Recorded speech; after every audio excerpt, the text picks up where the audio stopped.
Go fruit yourself.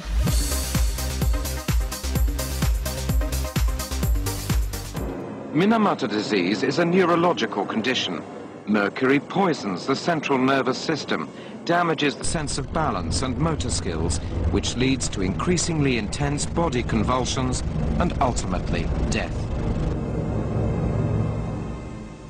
Hey Fruitbats, it's Freely Banana Girl here. Welcome to another episode. So today is Motivational Mondays. I'm here to help motivate you for the week. And today's topic is an important one. It's about fish and seafood. We've been told forever that fish is really good for you. It's a health food. But is it really? That's what I'm going to talk about today. And I have a big history of fish. I come from a small fishing community and we basically had fish every night. And I'm going to tell you a secret, I hated it. As my mum and my family knows, I hated it. Okay, I used to come to the kitchen table, to the dining room table with my pockets filled full of tissues. So every time that my dad and my mum would look down to have a bite of their fish, I would be regurgitating it into the tissues and putting it into my pockets. And then after dinner, I would flush it down the toilet. So you can see, from an early age, I hated fish. But that did change as I got older, and I'll talk about that soon. So is it really a health food? No, it's not. Let's get into why it is not a health food. Check this out. We know that seafood contains amounts of mercury, but just how much is there, really? A new device can actually test a piece of fish in less than a minute for pennies a serving. There is too much mercury in a third of the fish tested by one chemical engineer. We've tested probably 75,000 fish since 2004. We've certainly found more mercury in fish than we thought would be there. Mal Wittenberg with Safe Harbor Seafood Certification invented this mercury detection machine, which challenges the safety standards set by the FDA. The federal government allows seafood to contain 1 part per million of mercury. That's twice the levels allowed in Canada and Europe. Japan's is even lower. Safe Harbor also sets the limits much lower by taking the industry average for each species of fish, and if the mercury concentration in a sample goes over, it fails. We put Bay Area sushi to the test, taking samples from grocery stores and boutique markets to restaurant chains and high-end sushi houses. Technician Bob Bragg drills out a piece the size of a grain of rice and measures for mercury concentration. First, from Safeway's Deli, sushi made with yellowfin or ahi tuna. And the mercury concentration is 0.953. The standard for ahi is 0.4 parts per million, so it's twice the limit set by Safe Harbor. Would you eat it? No. In this batch of 26 sushi samples, salmon from Bristol Farms, a boutique market in downtown San Francisco, and hamachi, or yellowtail, from Japantown's Nijiya Market, both failed the Safe Harbor test.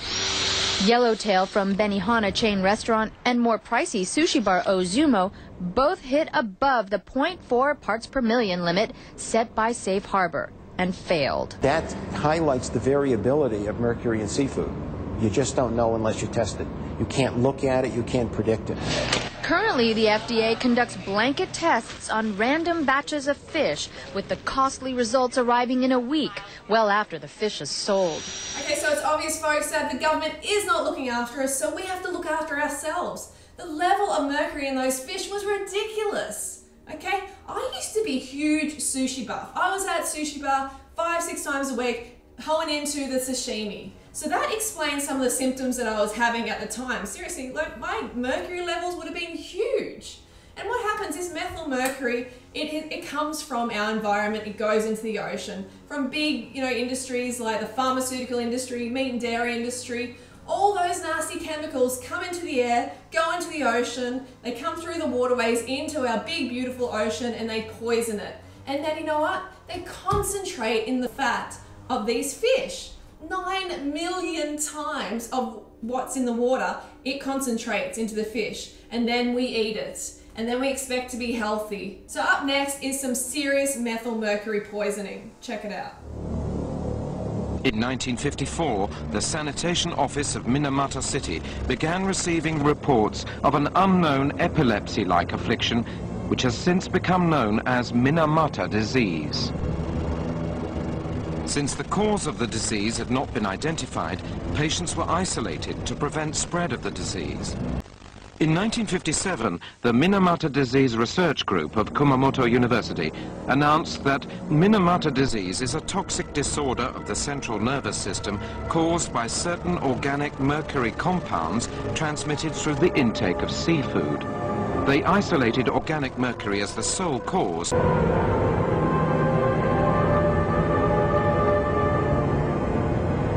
In the same year, extremely toxic levels of organic mercury were detected in the human patients.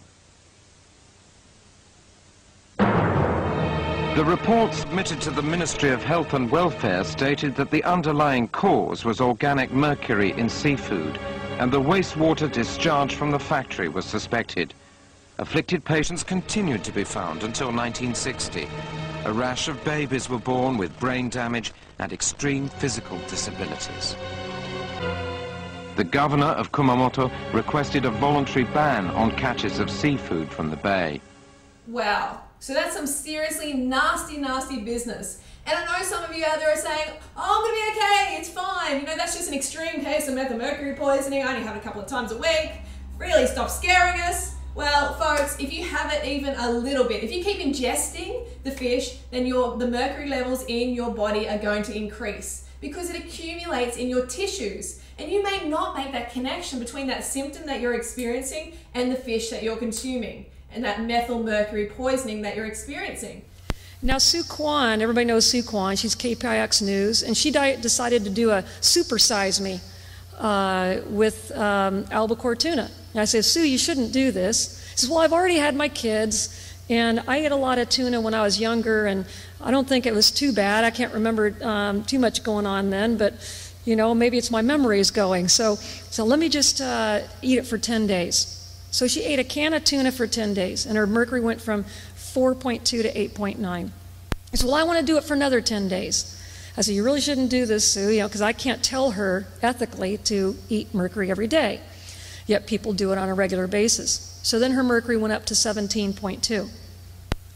And her projected mercury level would have been in the 50s had she continued at that rate. Of course, she went on the news and talked about it.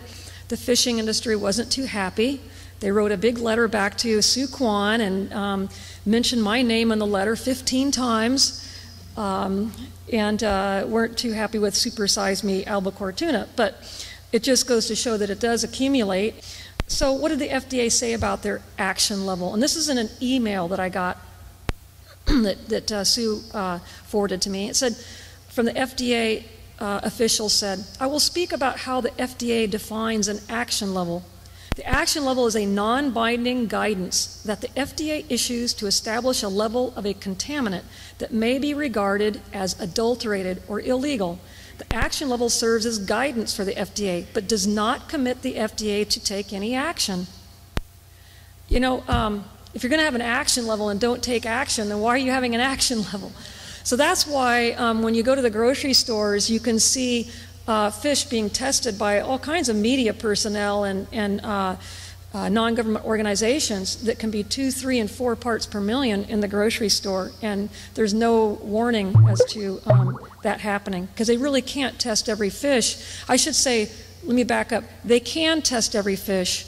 There is a test. Microanalytical Systems has offered the FDA, and the FDA has declined, telling Microanalytical Systems that what are we going to do with the fish that don't pass? I'll leave that for you to ponder. Researchers used ultrasound to measure the brain size in newborns of mothers who had high body levels of mercury compared to a control group of women who had low levels of mercury. Let's put that into practical terms. Compared to the low-level control group, here's where the high-level mercury women were. Now, how much canned tuna consumption is that equivalent to? Here's what your body mercury burden is if you eat 1 serving of canned tuna a day, about half a can. Here's what 2 cans a week will do to you, and this is just 1 can a week. So the bodies of the women suffering high mercury contamination in the ultrasound brain study were considered heavily contaminated But even just a little canned tuna once in a while could bump your levels even higher. So the high really wasn't that high, but still, what did they find? They demonstrated that newborns born to mothers with higher mercury hair levels had cerebellums up to 14% shorter than those born to mothers with lower mercury hair levels. They conclude that prenatal exposure to what may be considered really low levels of methylmercury does indeed influence fetal brain development, as detected by decreased size of a newborn's brain. So I know some of you are saying, oh, but fish oil's okay. I love my fish oil, I have it every morning. Fish oil's safe. No, it's not, folks, okay? One thing in particular that has been found in fish oil is PCBs. Nasty, dangerous chemicals that should never, ever be in the human body. They were banned for use back in 1979 for a reason, okay? Because they are dangerous chemicals. And they've been found in the fish oil, they've been found in fish, because look, like I said before, the chemicals that are found in the environment around the fish, aka the ocean, are concentrated around 9 million times in the fish's flesh. So you're consuming, when you're consuming that oil, when you're consuming that fish, you're consuming a whole lot of other stuff that you need to be made aware of. Check this out. Now to an important medical alert. Fish oil supplements are constantly touted for their health benefits because they contain omega-3 fatty acids. But a new lawsuit contends they may contain something else too, PCBs, industrial chemicals that were banned back in the 1970s because they cause cancer and birth defects. Beneath the surface of waterways like the Chesapeake Bay, small filter fish ingest polychlorinated biphenyl compounds, or PCBs, that were deposited there decades ago by electrical plants and other polluters. When environmental activists tested 10 different fish oil supplements, they say every one contained PCBs. According to California law, people should not be exposed to more than 90 nanograms of this carcinogen a day. But the results showed 3 of the 10 contained much more than that. Nature-made cod liver oil, and Now Foods salmon oil and double-strength cod liver oil. People are being exposed to PCBs through these products, and they're not being told. Are purported benefits of fish oil supplementation for the prevention and treatment of heart disease just a fishtail? Those advised to eat oily fish, and particularly those supplied with fish oil capsules, had a higher risk of cardiac death. Put all the studies together, and there's no justification for the use of omega-3s as a structured intervention in everyday clinical practice, or for guidelines supporting more dietary omega-3s. Well, given the new meta-analysis and other negative meta-analyses, our job as doctors should be to stop highly marketed fish oil supplementation in all of our patients. But hang on a second, Freely. I eat farm fish. I eat farm salmon. It's really healthy. Well, I hate to break it to you, but it is not. It's just as bad as ocean fish, if not worse. So when it comes down to the question of farmed or ocean, it's like, would you rather a punch in the face or a kick in the guts? The challenge of our time is to reconnect ourselves back into that world and see the repercussions of what we're doing. And nothing illustrates the issue better than the meal that I just sat down today. You all sat here and chowed down on farmed salmon, and obviously you don't give a shit about what you're putting into your body. You know what a farmed salmon is? It's filled with toxic chemicals. You know, where does the food that you feed your salmon? I know Tasmanian salmon. Those are not Tasmanian salmon. Those are Atlantic salmon that are brought and raised in cages in Tasmania. When you render down these fish into pellets, you concentrate whatever's in them. Then you feed the pellets to the salmon, and you concentrate what's in the pellets. So if you check those salmon, they're filled with dioxin, PCBs, gildrin, Teflon, malachite green. You can go down the list, and that's what you just put into your bodies. You know, and you know, when you feed salmon pellets, the flesh comes out gray. You wouldn't eat a salmon that was gray. A week before they're to go to the market, the seller comes to the buyer with a fan of colors from bright red to yellow and says, "What color do you want your salmon?" They also had to figure out a way to make grayish fish flesh look pink, which it is naturally when pulled out of the ocean. So the aquaculture industry feeds farmed fish artificial coloring. This is from the drug company Roche. Fish farmers get to pick out the color they want to dye their flesh like paint chips. You choose, and they feed it a dye the last week, so the nice orange color you ate is the dye they fed the fish. I'm not even going to talk about the ecological consequences of growing these carnivores in open net pens where sea lice and disease now are spreading to the wild fish in the neighborhood, and all of the buildup of feces under these net pens.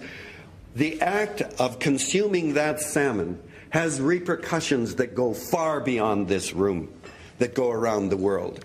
But we live in a world in which these connections are shattered and we don't see them any longer.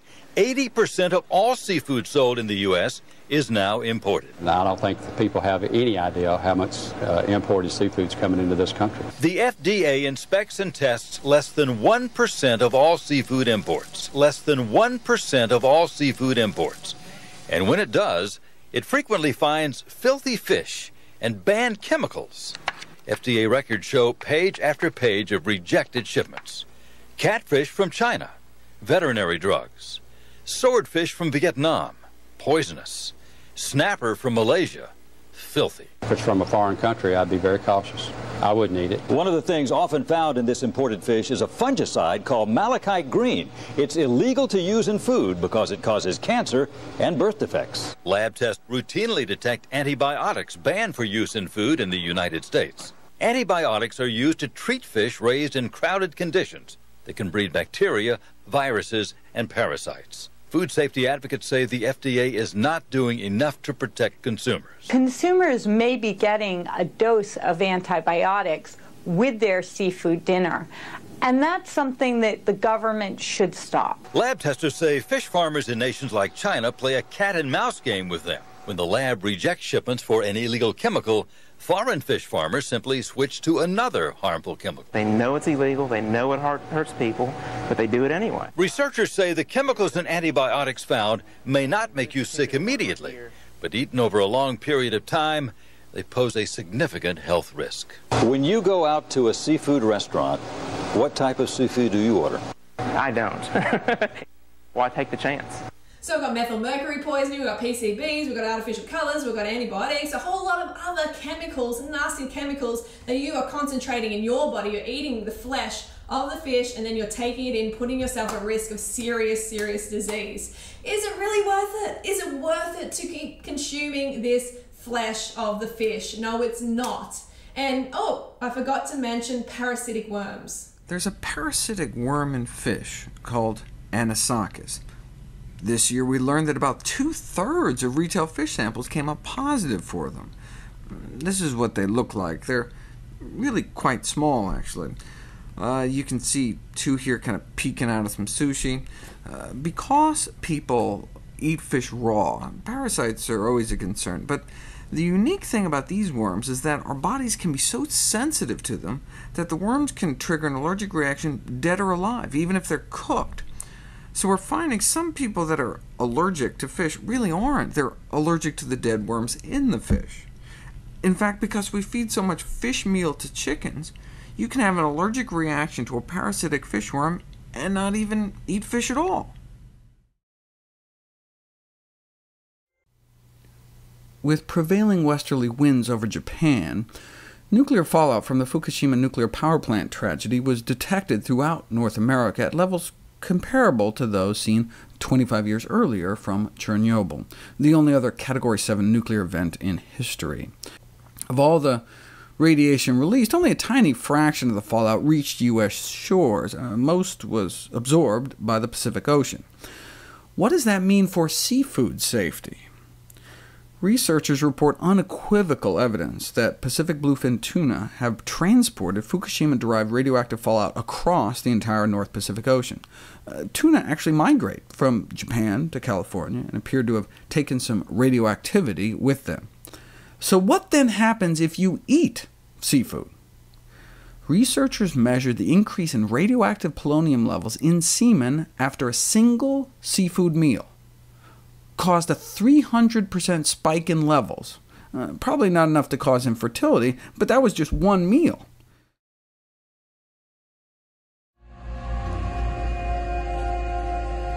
Fish and other sea animals are sensitive, intelligent creatures who have a demonstrated capacity to suffer pain. Massive trawling nets indiscriminately drag hundreds of tons of fish and other animals along the ocean floor. As they are dragged up from the ocean depths, the fish undergo excruciatingly painful decompression. The extreme changes in pressure can rupture their swim bladders and pop out their eyes. They are then tossed on board where the surviving fish either suffocate or are crushed to death. Others are still alive when they are hacked apart on these floating slaughterhouses. Untold millions of dolphins, turtles, and other non-target aquatic animals are also killed by ocean trawler nets each year. Today, approximately 1 in 5 fish consumed worldwide is raised in captivity. Like factory-farmed animals on land, farm-raised fish are crowded by the tens of thousands in small, disease- and excrement-ridden areas for their entire lives. When fish reach market weight, they are loaded onto tanker trucks and shipped to slaughter, where common killing methods include slow suffocation.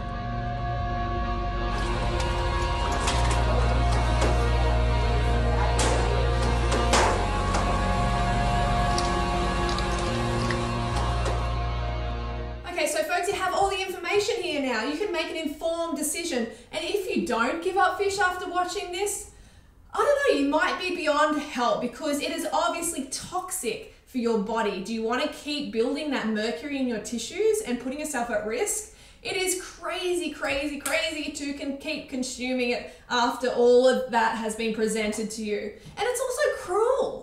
You know, you can eat in a way that doesn't hurt any other being around you. From this moment, you can go cruelty-free. You can make the choice, drop the excuses, and pick up a plant-based diet. It's up to you. And cruelty-free, I mean for yourself as well, because you're actually making yourself healthier. It is a healthier way to live. So it is win-win on every level.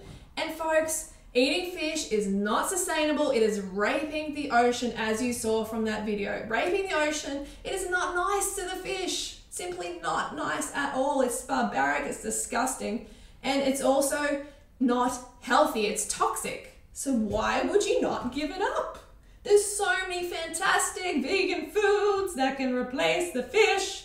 So please make the right choice for yourself, for the fish, for the environment. Everything that you do, every little bit of food that you eat has a ripple effect around you, okay? It's not each to their own, everyone can eat whatever they want. No, we're in this together. We need to make conscious choices when we sit down to eat.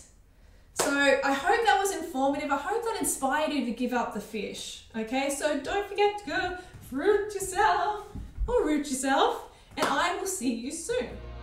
Farmed animals are every bit as intelligent, curious, and capable of feeling pain and suffering as the dogs and cats so many of us know and love.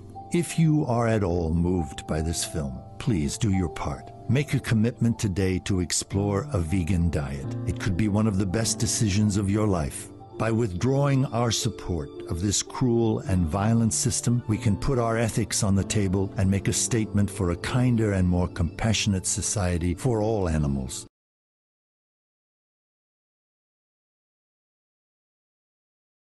Banana Girl.